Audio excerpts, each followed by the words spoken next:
इतिहास में नाम दर्ज करा लिए कि सबसे ज्यादा समय तक रहने वाले प्रधानमंत्री आप हैं, तो सबसे ज्यादा समय तक पार्लियामेंट से बाहर रहने प्रधानमंत्री भी आप हैं, ये भी आपको एक्सेप्ट करना पड़ेगा। तो प्रधानमंत्री जी के जो स्तुति गान कर रहे थे, तूती बजा रहे थे, जो इनकी वंदना कर रहे थे, अब वो इनकी वंदना ना करके अब इनकी दूसरी वाली वंदना उन्होंने शुरू कर दी है। नमस्कार दोस्तों, कैसे हैं आप लोग? उम्मीद है आप सभी अच्छे होंगे। प्रधानमंत्री नरेंद्र मोदी ने न सिर्फ देश के अंदर बल्कि दुनिया भर में अपना डंका बजाया है। वो एक फोन कॉल करते हैं और युद्ध रुक जाते हैं, लेकिन परिस्थितियां कैसे पलट जाती हैं इसका नजारा एक देखने को मिला। पाकिस्तान कह रहा है कि हम अगुवाई करेंगे, ये जो मिडिल ईस्ट में युद्ध चल रहा है उसकी, इस्लामाबाद में आकर बातचीत कीजिए, और उसको समर्थन दे रहे हैं डोनाल्ड ट्रंप, प्रधानमंत्री नरेंद्र मोदी के सबसे जिगरी दोस्त। तो फिर ये परिस्थितियां क्यों आ गई हैं? हम विश्वगुरु हुआ करते हैं या फिर विश्वगुरु होने का दावा करते हैं, फिर पाकिस्तान मध्यस्थता की बात कर रहा है, तो क्या ये हमारी कमजोरी दिखा रहा है या फिर सोशल मीडिया पर यूं ही बहस छेड़ी जा रही है प्रधानमंत्री नरेंद्र मोदी को बदनाम करने के लिए? करेंगे बात। केपी मलिक जी वैश्विककार हमारे साथ जुड़े। सर बहुत बहुत स्वागत है आपका। धन्यवाद हिमांशु जी, आपका भी, आपके दर्शकों का भी। सर, क्या पाकिस्तान अमेरिका और ईरान का युद्ध रुकवा सकता है? मध्यस्थता के लिए हाथ आगे बढ़ा दिए गए हैं। ये सुनकर ही थोड़ा अजीब नहीं लग रहा है आपको? भारत है विश्वगुरु, प्रधानमंत्री नरेंद्र मोदी सबसे बड़े नेता हैं, सबसे ज्यादा वक्त तक वो संवैधानिक पद पर रहे हैं, वो बतौर मुख्यमंत्री हो, बतौर प्रधानमंत्री हो, आजकल बड़ी डींगे हाँकी जा रही हैं उनकी।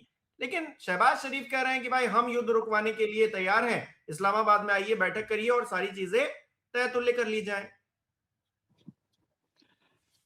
देखिए हिमांशु जी, अगर आप देखें ये जो युद्ध चल रहा है, मैं तो डे वन से कह रहा हूं, और पहले भी आपके चैनल पे भी इस बात की चर्चा हुई है, और मैंने तो एक लेख भी लिखा है कि इस्लामाबाद जो है युद्ध रुकवाने की बात कर रहा है, और भारत जो है, दिल्ली जो है, वो बता रही है कि हम कोई दलाल नहीं है जो हम लोगों के युद्ध रुकवाते फिरे।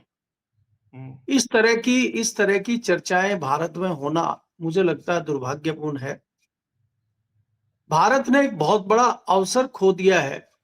भारत बहुत पहले इस तरह की मध्यस्थता कर सकता था, क्योंकि भारत ही एक ऐसा देश था जिसके दोनों देशों से बहुत अच्छे रिश्ते थे, चाहे वो इजराइल हो और चाहे वो ईरान हो। ईरान से हमारे रिश्ते कोई कल के रिश्ते नहीं है। ईरान से हमारे बहुत अच्छे रिश्ते हैं, बड़े मजबूत रिश्ते रहे हैं, और उसके कई उदाहरण हैं। ईरान हमें तमाम परिस्थितियों में तेल देता रहा है, भारतीय रुपए में तेल देता रहा है।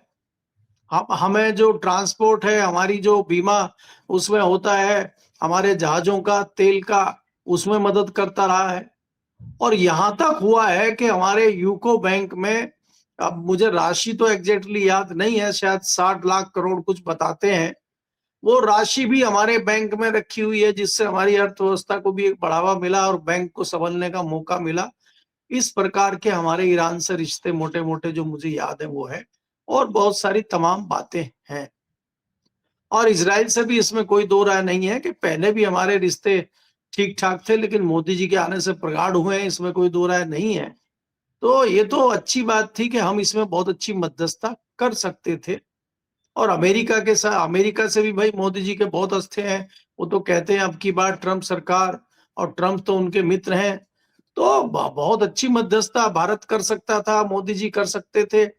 लेकिन ऐसी क्या परिस्थितियां हो गई कि अमेरिका और इजराइल भारत से ज्यादा भरोसा पाकिस्तान पे कर रहे हैं। पाकिस्तान क्या दुनिया की इतनी बड़ी शक्ति हो गई है क्या? या खाली प्लेटफॉर्म यूज कर रहे हैं पाकिस्तान का, या खाली मेजबानी उससे करा रहे हैं और बातें उन्हीं को करनी है? और क्या ईरान पाकिस्तान पे इतना विश्वास कर रहा है क्या, कर सकता है क्या?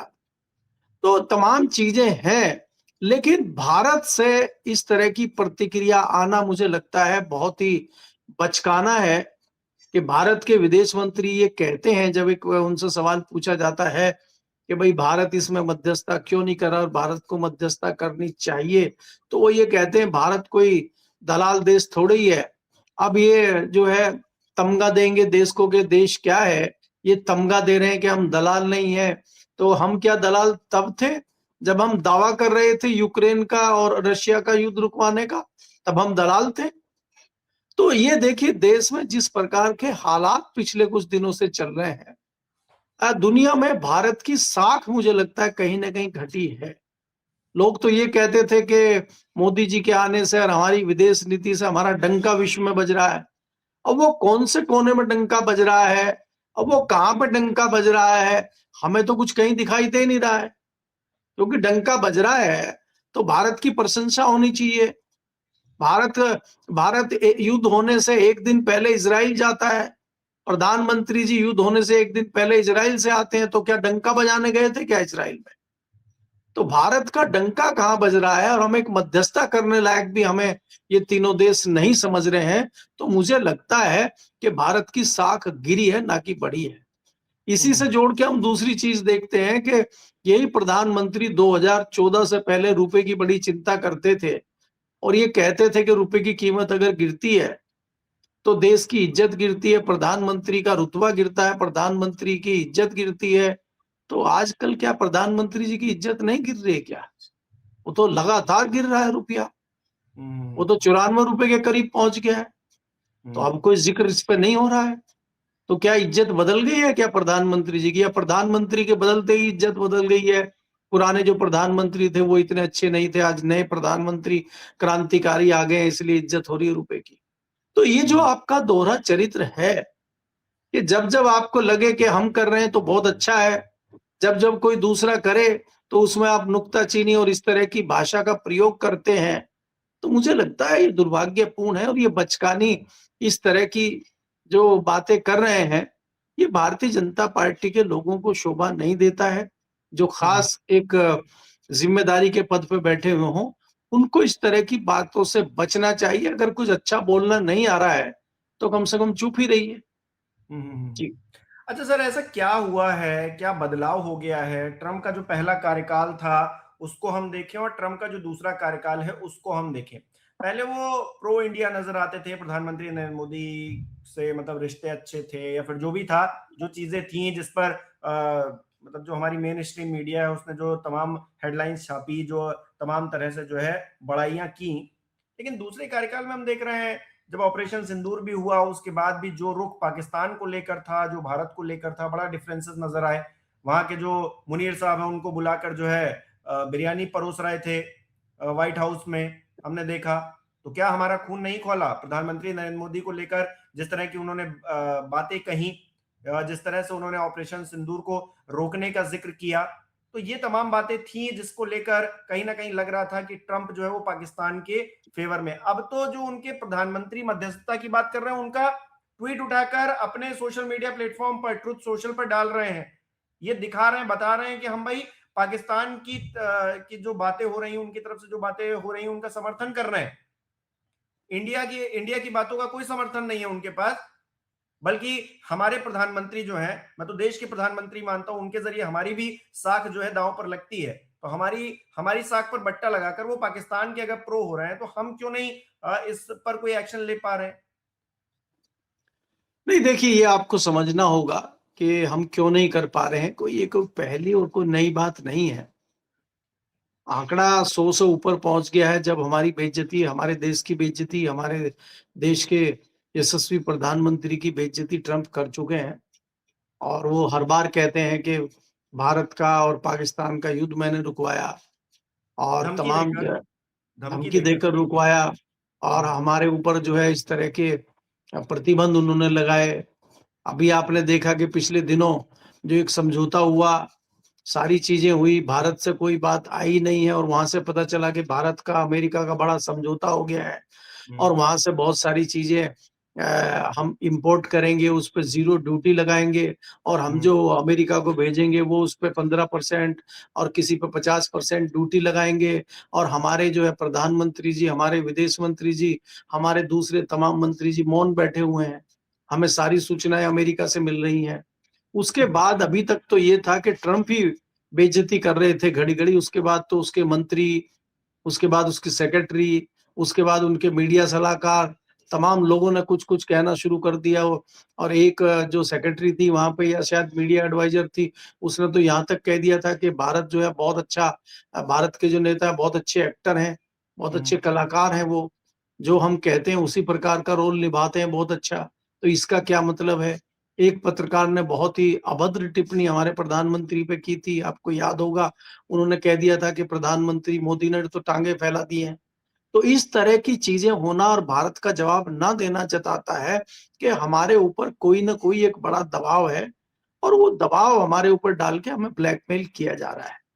चाहे ये समझौता हो जो हमारी फसलें मंगाने का है, या हमारे यहाँ से सामान भेजने के लिए हमें ड्यूटी पे करनी पड़ रही है, और या भारत पे इस तरह के प्रतिबंध लगा देना कि आप जो है ईरान से तेल नहीं खरीदेंगे, और फिर जब युद्ध शुरू हो जाता है तो 1 महीने की मोहलत देना।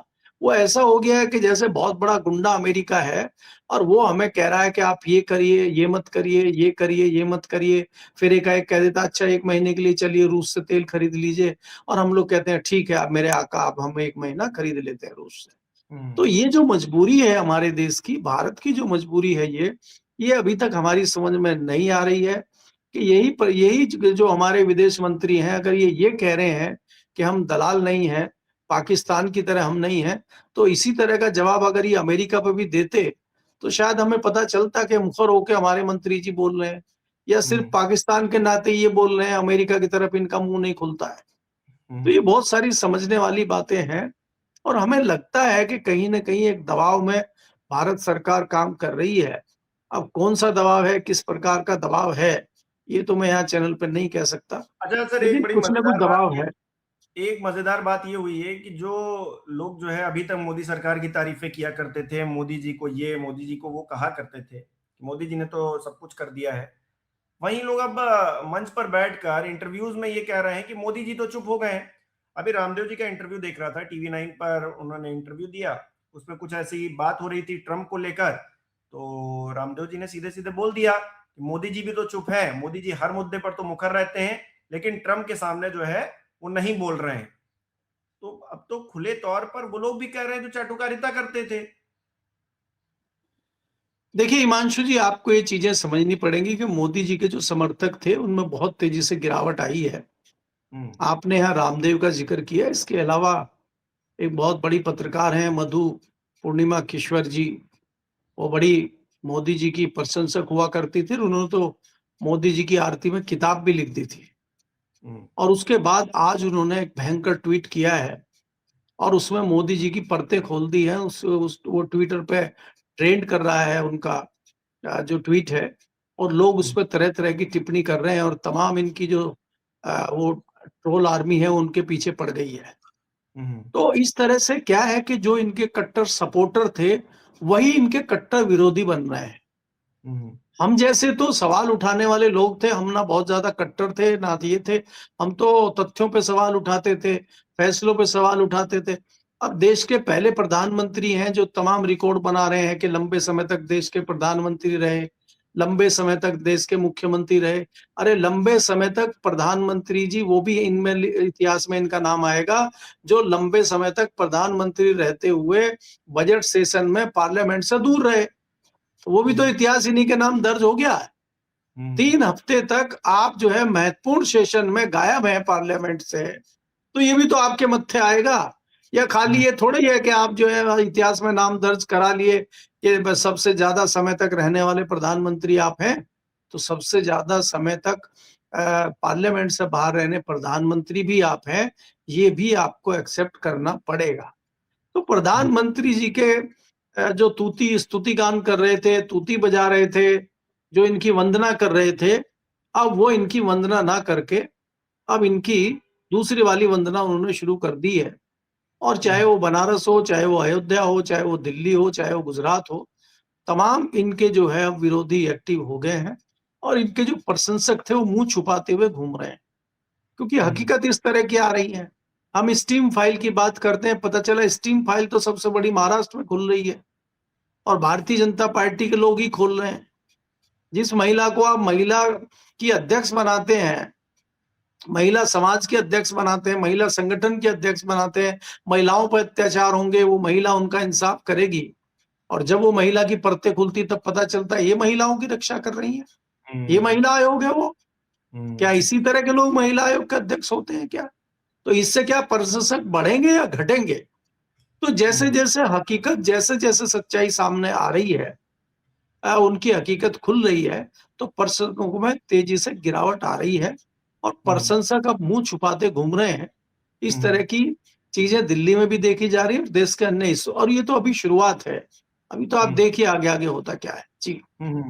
अच्छा, ठीक है, राजनीतिक तौर पर कोई कुछ भी कर रहा है, या हम पर जो इम्पैक्ट हो रहा है, हम उसकी अगर बात करें, बिहार में कहा गया मुफ्त बिजली 125 यूनिट तक। हम देख रहे हैं जो अब प्रीपेड मीटर हैं उनपे सुबह के शाम कुछ और, शाम के टाइम कुछ और जो है वसूली होगी। 5 बजे से 11 बजे तक आपने एसी चलाया तो 20% एक्स्ट्रा देना पड़ेगा। अब ऐसा काम क्यों नहीं करती सरकार? एक सिरिंज ले लें और लगा के खून चूस लें आम आदमी का। पेट्रोल आपने महंगा किया, उसके बाद सस्ता तो हुआ नहीं। वो जावड़ेकर जी आकर प्रेस कॉन्फ्रेंस कर रहे हैं, स्मृति ईरानी आकर बता रही हैं सिलेंडर सस्ता, पेट्रोल मिलेगा 45 रुपए का। क्यों आज नहीं बता रहे हैं ये लोग? मतलब देखिए, आप ये कहेंगे समझ कि लीजिए, संकट है जी इसलिए नहीं हो रहा है। अरे संकट नहीं था तब भी हो रहा था भाई। कौन कह रहा संकट था, संकट की वजह से ही है? संकट नहीं था तब भी सिरिंज लगाकर सरकारें खून चूसने पर लगी हुई हैं। हिमांशु जी, आप ये समझ लीजिए कि जो स्मार्ट मीटर लगे हैं वो आपकी सुविधाओं के लिए नहीं है, और खाली स्मार्ट मीटर जो है वो खाली बिजली की रीडिंग लेने के लिए नहीं है। वो आपका पूरा डाटा रिकॉर्ड कर रहा है, किस समय पे आप कितने बिजली के यंत्र चलाते हैं, किस समय पे घर में कितने लोग रहते हैं, किन किन कमरों में कौन कौन से इंस्ट्रूमेंट का प्रयोग हो रहा है, यहाँ तक कि आपका मोबाइल चार्ज हो रहा है, लैपटॉप चार्ज हो रहा है कि नहीं हो रहा है, उसको भी स्मार्ट मीटर रिकॉर्ड कर रहा है। हर घंटे, हर आधे घंटे में वो पूरा डाटा बना के अपने सेंटर को भेज रहा है, जो उसके आका के पास है, जो उसके मालिक का डाटा सेंटर है, वहां पर ये पूरा डाटा आपका मीटर भेज रहा है। इसको आप खाली ये मत समझिए बिजली का मीटर है। दूसरी चीज ये है कि अगर ऑन एवरेज आपके घर पे 1000 का बिल आता है और आपके यहाँ 2000 का बिल इसने जनरेट कर दिया, 3000 का बिल जनरेट कर दिया, तो आप घूमते रहिए, धक्के खाते रहिए, सफाई देते रहिए, कोई आपकी सुनवाई नहीं हो। इसी कड़ी में अभी 76 लाख का बिल एक महिला के घर पे आया है बिहार में। एक विधवा लेडी थी और वो अकेली रहती थी, और उसके घर पे 76 लाख का बिल जो है भेज दिया गया। थोड़ा अमाउंट ज्यादा हो गया था, इसलिए उसको कहा हो ये गलती हो गई है मीटर की, और मान के वापस ले लिया। अगर ये 76 लाख की जगह 76,000 होता या 7600 होता तो उनको बिल पे करना पड़ता है। भले ही उन्होंने 76 रुपए की बिजली ली हो, लेकिन कहाँ वो घूमेंगी कागज लेके। इस तरह से खाली ये बिजली के मीटर ही नहीं, जो आप घर घर नल, घर घर जल का सपना देख रहे थे, उसका भी यही हाल होने वाला है। बहुत जल्दी पानी के मीटर लगेंगे और पानी आपको ड्रॉप के हिसाब से दिया जाएगा। जैसे आप कह रहे हैं कि सीरीज लगा के खून चूस लीजिए, आप सीरीज लगा के पानी लीजिए, ये वाली स्थिति आने वाली है अभी। नहीं, वो आप तो है ही तमाम ना सर। चीजों को, पानी का जिस तरह से व्यवसायीकरण हुआ है, हम देख रहे हैं। पहले तो नलों से शुद्ध पानी आया करता था, लोग पिया करते थे, स्वस्थ रहते थे। अब वो बोतल वाला सिस्टम जब से आ गया है, मतलब नल कहाँ लगाएंगे? ये नल से अगर नल लगा देंगे तो फिर ये जो जल बोतलों में बिक रहा है ये कौन खरीदेगा? फिर तो वो भी तो बेचना है। तो जमीन का पानी प्रदूषित है, या फिर उसको कर दिया गया है जानबूझकर, फैक्ट्री लगा लगा कर। और नहीं, अब नल का पानी आपके पीने ना पीने की बात दूसरी, नल का पानी आपके नहाने के लिए है, घर की रसोई के प्रयोग के लिए है, किसान के लिए अपनी खेतों की सिंचाई के लिए है। वहां पे भी तो मीटर लगने हैं। आपको खाली पानी का बोतल तो जो खरीद रहे हैं आप पीने के लिए, वो पैसा तो अमेरिका जा रहा है सीधा। वो तो अमेरिकन कंपनी है, भारत में थोड़ी वो पैसा रुक रहा है। हमें तो सब अपने चाचा ट्रंप के पास भेजना है, हम तो उसकी तैयारी कर रहे हैं ना। बिल गेट्स जी तैयारी कर रहे हैं, ट्रंप जी तैयारी कर रहे हैं। अब आप देखिए ना कि आपकी फसलें बर्बाद हो गई हैं, गेहूं की, चने की, सरसों की। अब आप कहां से गेहूं लेंगे? 1 साल तक आपको इम्पैक्ट आएगा इस चीज का, आपके यहाँ कमी हो जाएगी गेहूं की, सरसों की और दलहनों की, दालों की। तो आप इंपोर्ट करिए, इंपोर्ट खोल तो दिया आपका अमेरिका से, फ्री इंपोर्ट होगा आपका। और बढ़िया अमेरिकन आप गेहूं खाइए दबा के और मजा लीजिए, और फिर कैंसर पालिए शरीर में, और डॉक्टर के जाइए हॉस्पिटल में, और पूरा पैसा हॉस्पिटल में दे आइए, जमीन बेच के, घर बेच के, वो पैसा फिर वहां चला जाएगा अमेरिका। तो उसी का तो मामला ये तैयार किया जा रहा है, और क्या तैयार होना है यहाँ। तो इसलिए ये सब बचकानी बातें हैं, इनको जो करना है वो धीरे धीरे सब चल रहा है मामला, उसमें कोई दिक्कत नहीं है। चाहे पानी हो, चाहे बिजली हो, चाहे आपके खाने की चीजें हो, चाहे आपका कपड़ा उद्योग हो, सबको इन्होंने एक सिस्टमेटिक कर दिया है, और वो सिस्टम पे अपने अपने चल रहा है मामला। वो चुपचाप चल रहा है, जनता बम बम है, जनता जो है जय श्री राम में मस्त है। और मैं तो लगातार कह रहा हूं ना कि देश सुरक्षित हाथों में है, बस हिंदू खतरे में है, तो हमें हिंदू बचाना है। हमें ये पानी वानी बिजली क्या देखना जी। लोग कहते थे ना सिलेंडर चाहे 5,000 का हो जाए हम लेंगे और वोट वहीं देंगे, तो ले रहे हैं ना, 5,000 का लीजिए सिलेंडर, आप ही ने तो कहा था 5,000 का सिलेंडर वैसे लीजिए भाई आप। एक दिक्कत है देखिए कि जो घुन भी पिस रहे हैं, मतलब गेहूं के साथ घुन भी पिस रहे हैं। अब जो घुन जो निर्दोष है उसकी भी पिसाई अगर हो रही है तो देखिए, विश्व गुरु तो हम वही गए। बहुत बहुत शुक्रिया सर हमारे साथ जुड़ने के लिए, तमाम बातचीत के लिए। हमारे दर्शक किस तरह से देख रहे हैं इन विषयों को कमेंट करके जरूर बताएं। इस वीडियो को लाइक करना, शेयर करना मत भूलिएगा। हमारे चैनल को सब्सक्राइब नहीं किया तो वो भी जरूर कीजिएगा। आप हमें सहयोग भी कर सकते हैं ज्वाइन बटन पर क्लिक करके। बहुत बहुत धन्यवाद।